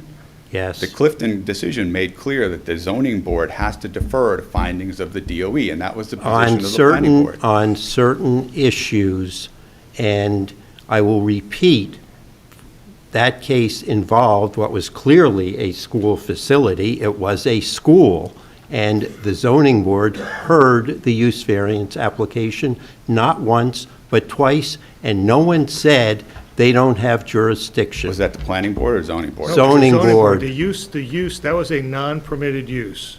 And that's why it went to the zoning board. And I think what the chairman's saying is, that's the equivalent case that we have here. There are deviations from the conditional use standards that trigger a D variance. And that's why it would come before the board. So I'm trying to recall that Clifton case was they wanted to put a school facility near an auto shop, In right? a zone that did not permit schools. Exactly, right? Right. So that's a use idea, it's not imposing setbacks. And It's not- I'm conditional sorry, use, go ahead. No, you're the chairman, go ahead. No, go ahead. The Clifton case involved an argument over where you could whether you could put a school in an area where you're not supposed to put something next to an auto shop, or I forget what it was, because there's It was in an pedestrian industrial traffic. zone. Industrial zone. So there's no dispute here that the area Woodman Field is in permits an athletic facility, right? There's already one there. So it's not the same type of issue that existed in the Clifton case. The case in Clifton never dealt with issues of setback or netting or any of that same type of thing that the appellants here are trying to get to be imposed on the Woodman Field project. It's a different type of use and different type of zoning requirement in Clifton than the kind we're dealing with here. But it still constitutes a D-type variance, and I'll just leave it there. Still, it's a use variance, right? Yeah. Just make sure everybody knew that a D variance is a If use you don't meet all variance. the conditions of a conditional use. So I think what I'm hearing is basically whether this is school facilities project or other facilities project, the board's position is it can still impose these types of requirements, and we have to We do not respectfully need to disagree. go that far. The Clifton case has puzzled me for 15 years and will continue to puzzle me, but I'm pointing out that it went a step further than we need to go. All right, well, we'll have to disagree on that. Thank you.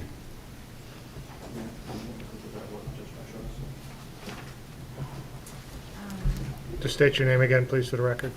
Anna Grossman. I can't see your sign, Mr. Simon? Yes? Hello. Sorry. Hi. Thank you for asking about Executive Order 215. I'm very familiar with it because one of the things I couldn't understand in this situation is why a project that was receiving a massive amount of state funding wasn't triggering EO 215, which is, I'm reading from the preliminary eligible cost signed by Mr. Bernard Piaia. School facilities projects meeting certain state assistance percentage, at least 20% of total project costs and cost thresholds, and not otherwise exempted, are required to comply with EO 215, including the preparation and submission of an environmental assessment or an environmental impact statement as applicable prior to site preparation and/or construction activity. Now, the only reason why an EO 215 wasn't done here is because the DP doesn't see themselves as being enforcers, and the architects labeled this project as a rehabilitation and not a new construction, which I absolutely disagree with, because there's no way that that amount of soil and tree felling and clearing of land and destroying an environment wouldn't require an environmental impact statement. And again, Mr. Bernard Piaia, who's the person who disperses funds, said that this was a non-educational facility, and he had it in front of him, and that this was subject to all agencies, state agencies, local agency requirements, and that he was under the impression that everything had been done. Did you indicate also that he was going to contact Ms. Talley with that conclusion? I believe that I contacted and CC'd him, but I don't recall, I mean, that was months ago. Okay, but we didn't receive any No. determination from him. Okay, I just want to make sure the record's clear. Okay. Yeah, no, I mean, I think I alerted everybody and CC'd him and identified him. Thank you.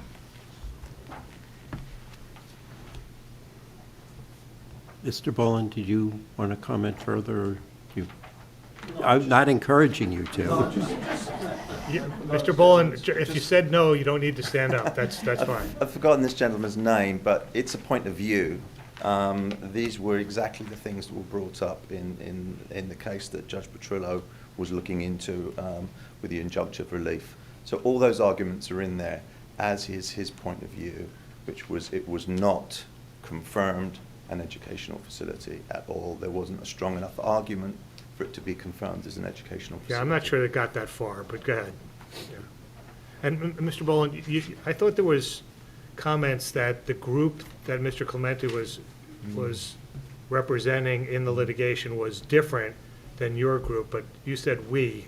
Were you in that case? Were you part of that group that Mr. Clement was representing? No, there are different members of people. All I'm asking is you. Were you? No. Okay. Thanks. Sorry. And the judge did not make a ruling on that case. I mean, there was a settlement that's set forth in the March 14th document that we all have. Correct, but prior to that, he did make a comment when... Well, I mean, I don't know what comments he made, but the point is, there's no decision. There was a settlement between the parties. Okay. Well, there was a denial of the request by the board. As to the temporary restraints, yes. Right. Yeah, that's the argument. Okay. And his comments on that is what I'm referring to. Thank you. Thank you. Really quick on that point. I actually was there and I participated on the board's behalf at that argument. And the judge, you're right, he made no ruling. He found that the issue was unsettled, unclear. So there was never a ruling. I just think that needs to be made clear. He expressed his doubts about my position, but he did express his belief that it was unsettled. Thank you. Anyone else from the public? Which includes the attorneys. Okay.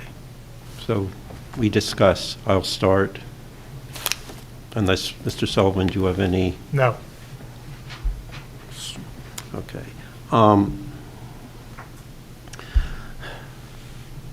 Let me do my editorial comment. I mean, I think it is unfortunate we are here at this point. I think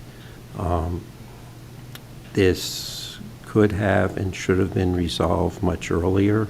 I think there's been a tremendous amount of public funds expended in what I view as needless litigation, that there was the Board of Education was informed first by Ms. Talley and then by Mr. Sullivan of the need to apply here. They chose to file litigation against the township and Mr. Sharoon. They chose not to sue the Board of Adjustment, which they certainly could have and would have certainly fleshed out we're a separate body from the township. Townships get to sue boards of adjustment in one of the fascinating parts of the world. Boards of adjustment are set up under the municipal land use as a separate body which no municipal officials can serve on. There is case law saying boards of adjustment get to determine their own professionals and are not bound, subject to who the township wants them to have. So clearly we're a separate body. They chose not to involve us in the litigation. I think, they could have appealed the non-approval of the zoning permit to this board and gotten a quick answer that way back in the fall. If they had filed an application in November, they would have been heard at the latest in January. It would be over and done. I mean, there's some discussion about, Woodman Field has been there forever. I can pretty much guarantee you that there was no traffic study or whatever. And, I've lived in town not quite 70 years yet, and been going to Woodman Field since I've moved to town, maybe even earlier, because my first cousin, once removed, played for Bloomfield High School, went on to be an All-American football player, and my grandparents always went to the Thanksgiving Day game, and so I think since, I was, for 70 years, I know the field. I've been going there. As I said, I've had relatives play there. Field needs to be fixed. The field needs to be fixed quickly. I am hoping okay. So let me do, the September 1st, 2022 letter from the Department of Education has nothing at all to do with the school facility, educational facilities, other facilities, distinction that the case law deals with. It was ruling on eligibility for reimbursement and eligibility to use the money. It was not an application, the time Department of Education, as the Clifton case makes clear, where the Department of Education did not follow the correct procedures, is after they get a recommendation from the planning board. If the Board of Education felt that the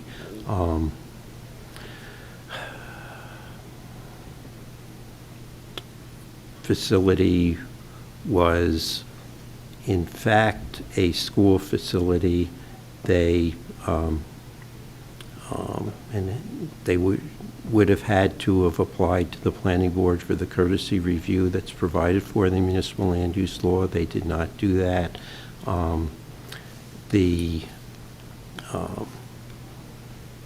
statute defines other facilities as athletic stadiums, swimming pools, and any associated structures or related equipment tied to such facilities, including grandstands, night field lights, greenhouses. I'm not quite sure how that fits in. Facilities used for non-instructional or non-educational purposes. I think there's no question this falls within that. I think, on the other hand, the school facility is defined as any structure or building used wholly or in part for educational purposes, and facilities that physically support such structures, such as wastewater treatment facilities, power generating facilities. I think, there's uncontroverted testimony that the revised plans do not meet all the setback requirements. We have addressed this issue more recently with the MKA softball and baseball fields. We also addressed it with their tennis courts on the same property, but we also addressed it prior to anyone now on the board, but maybe not. They have a facility, pure athletic facility on Upper Mountain Avenue, where we addressed these. All of those were, treated as a school facility, even though there were the ball fields and the tennis courts are on the same property as the middle school, but not totally unrelated to them. And the property on Upper Mountain has, no school buildings there and required the setbacks to be applied. Those were in a different zone, but the ordinance makes clear that public schools are to be treated the same as private schools. And, I think, this is not a question. I don't want to get deeply in the merits of the application where we're going to say, no, you can't have a baseball field here. I think this is a situation as to the public having an opportunity to have their say, give their input, as the same way the residents did for the MKA ball fields, and come out, have their say, have discussions, have the Board of Ed defend why they think this plan is the best version, and we hear what everyone has to say and make a decision accordingly. And as to whether any modifications are appropriate or not, but I don't think, I think under the case law and under the definitions in the Educational Facilities Act, it's clear we have jurisdiction, not the planning board. There's not a world where they don't have to go to either board. And I think given that without going into some of the other issues, I think, clearly there are structures within the setbacks that are required, and hence we should grant the appeal, and that the zoning authorization should not have been issued, and to give them the go-ahead. We'll go to Mr. McCullough.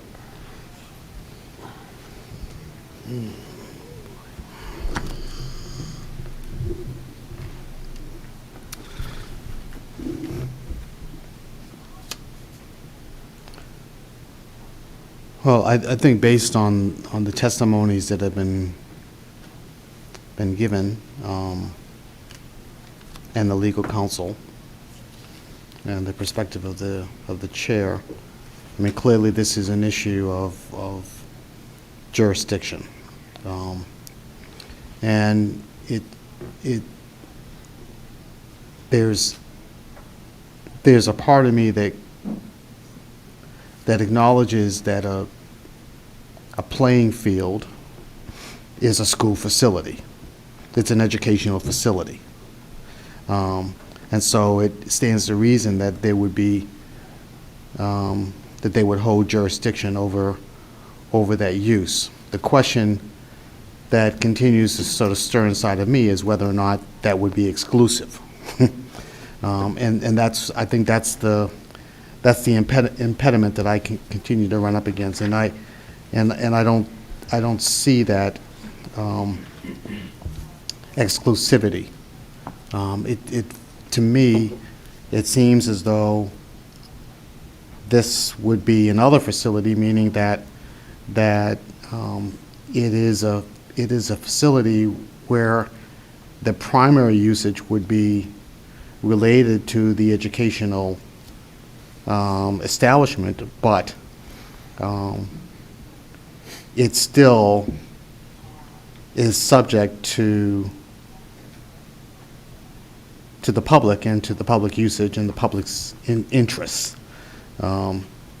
And so I think as a result of that, I lean towards it being within the jurisdiction of the zoning board to consider this,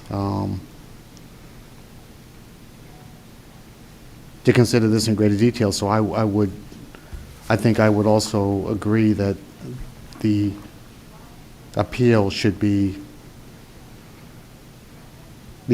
be in order. Okay. Ms. Grant?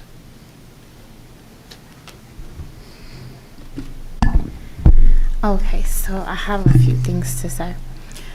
I think as far as the stipulation of settlement and the consent order, I think a lot of concessions were made as a result of the stipulation of settlement and consent order that were, okay, I'll come back to that. But there were concessions that were made, and once those concessions were made, the appeal kind of mirrors some of those. So how much further is the expectation that the construction plans be adjusted? There were already, like I said, concessions made.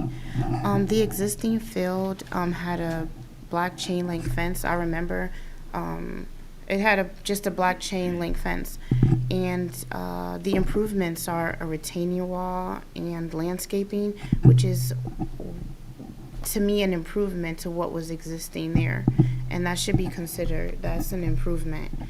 The retractable fence, I understand the retractable fence is tall, but I believe a retractable fence is for safety, and aesthetics does not counter safety.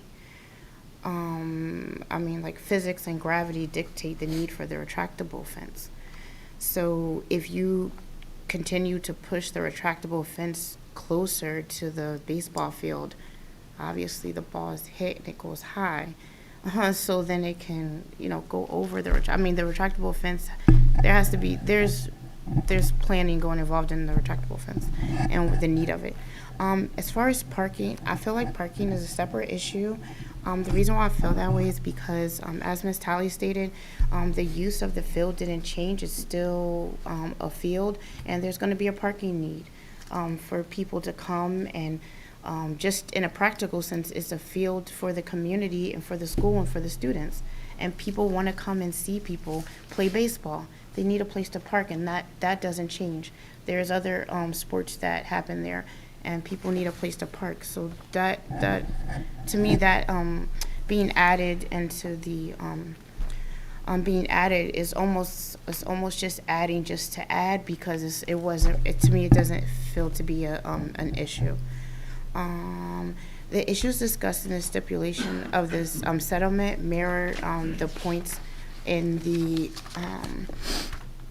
appeal, and I'm not sure if I'm understanding, but that there was a distinction that the appeal was a voice for things that weren't able to be shared previously, but I highlighted the points are mirror the appeal. So there was at some point these points were discussed, prior to the appeal and made their way into results in that stipulation. Not to say it's connected, but it does mirror some of the concerns that were made it back into the appeal. My last, someone commented destroying the environment. I think that's, I think to use language like destroying the environment, I looked at the demo plan and there's 15 trees being removed, and there are 68 trees that were added with the stipulation. So I think saying destroying the environment, I think that's it's not accurate, and I think that it doesn't. That's my last point. Ms. Harris? I'm still struggling with what sections of the zoning ordinance would apply to this if we did grant the appeal. This isn't, in my mind, it's not an actual public school facility. It's not a building. So does 347.12 actually apply? If we do grant the appeal, what are we reviewing this application against exactly?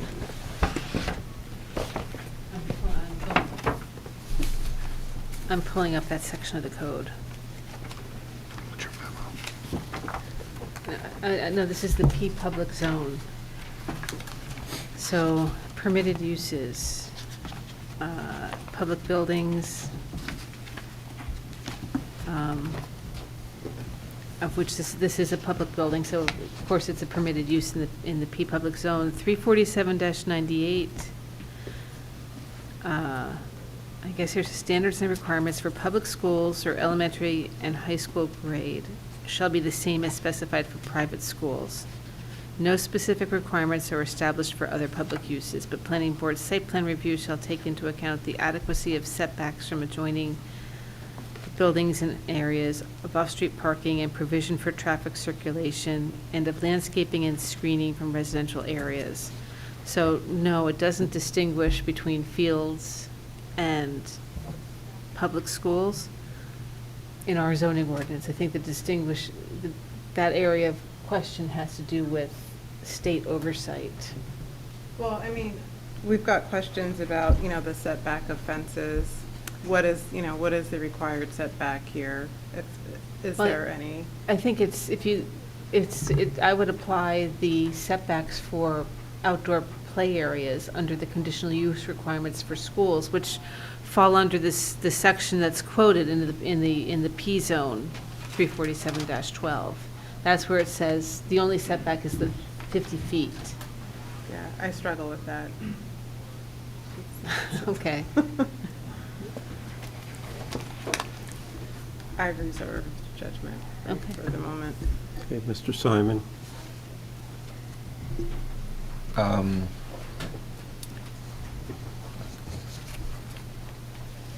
As the zoning board, we're supposed to evaluate anything that goes against the printed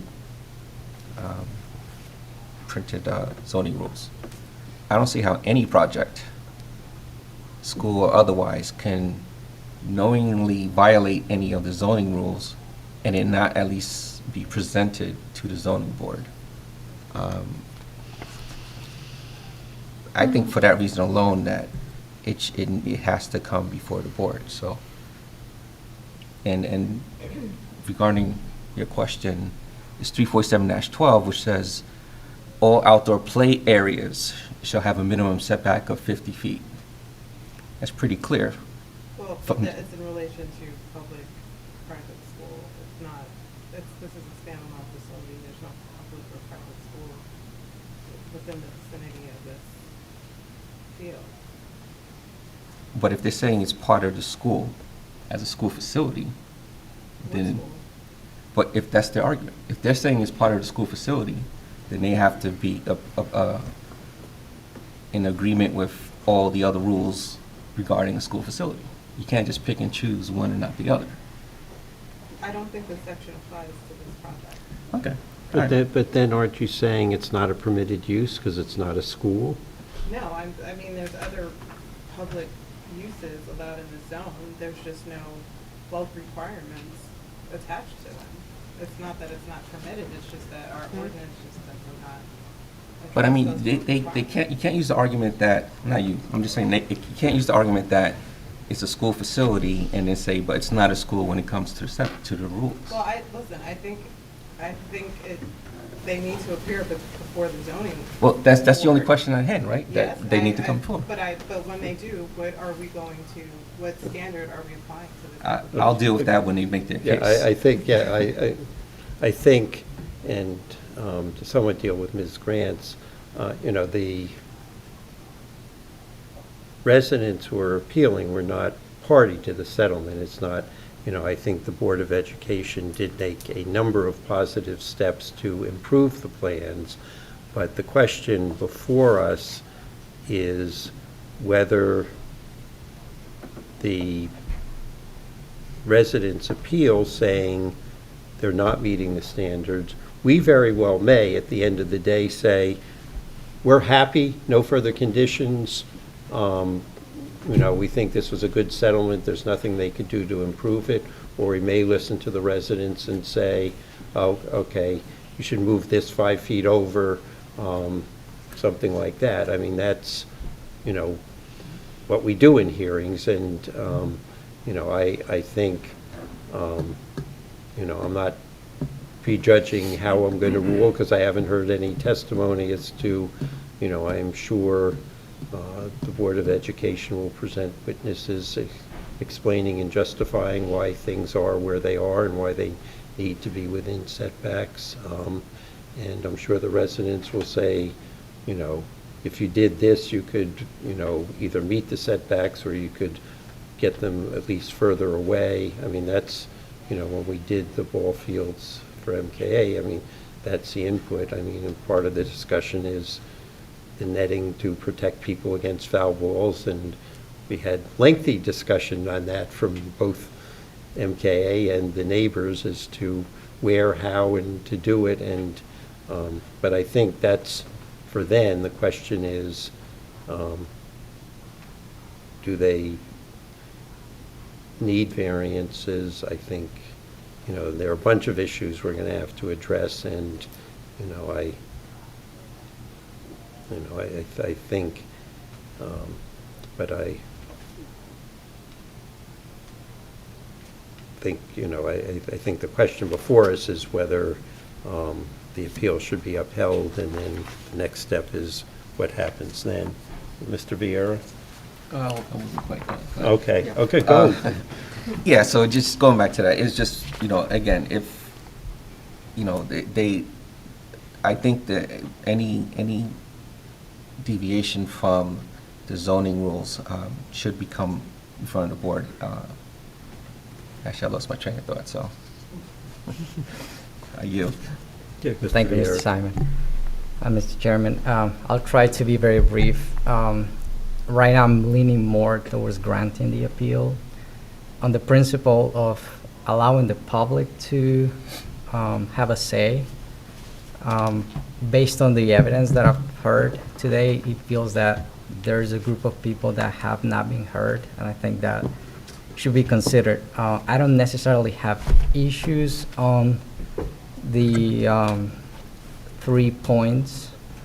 I think they probably were addressed, but on the principle of allowing the public to be heard, I think I'll be leaning towards granting the appeal. Thank you. Any further discussion? If not, does someone want to make a motion? Motion is either to grant the appeal or deny the appeal. Motion to grant the appeal? Okay, let's do a roll call. William Harrison, Yes. John McCullough, Yes. Jay Church, He's not here. oh, Angela Harris, Yes. Jerry Simon, Yes.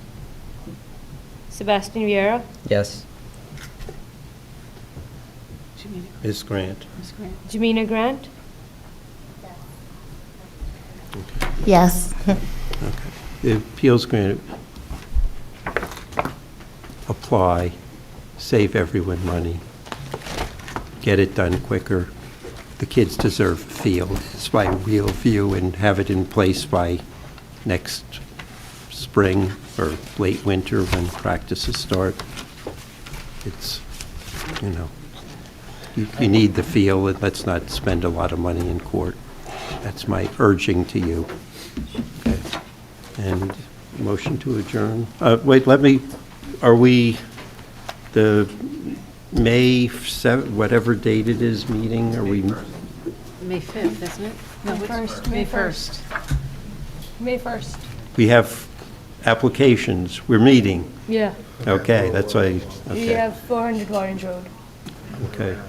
So, Did we schedule them already? This was on the calendar. Yeah, I know that. Okay. are they doing, they know notice will be done in time? Okay, okay. See everyone in 2 weeks. Thank you all. Is there a motion? Is there a second? The big one, 400 Orange Road. All in favor, say aye. Aye. I told you. Any opposed, any abstentions? Anything scheduled.